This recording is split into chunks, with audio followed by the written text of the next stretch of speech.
Well, awesome. Well, thank you for sharing that with us, with our viewers, Avineet. So you're here today to help dispel a fairly significant myth, especially when it comes to credit repair. There's a lot of companies that are offering and promoting their credit repair services. So is this like a legitimate process? Is this really true? Can people actually completely repair their credit? That's a great question, Iraq. So it's important to understand when an individual has suffered any negative remarks on their credit bureau, it's the same for every individual. There is no special treatment given to any one particular party or a company, who may claim that, look, we have special privileges, or we may have, other means of getting your credit repaired faster or rectified sooner.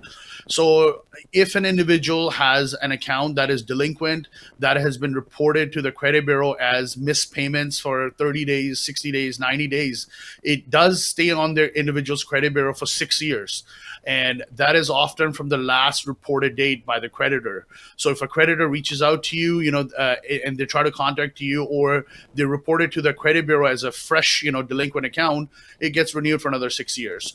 As I said earlier, people who are stating that, look, we can do credit repair for you, or fix your credit sooner, it's not necessarily true. As anybody who has suffered any sort of negative remarks on their credit bureau, they can simply follow the standard process of first bringing the delinquent accounts up to date, or rectifying it either by going through credit counseling, filing a consumer proposal, or a bankruptcy. And once that information is updated on the individual's credit bureau, in due time it falls off, and it rectified itself.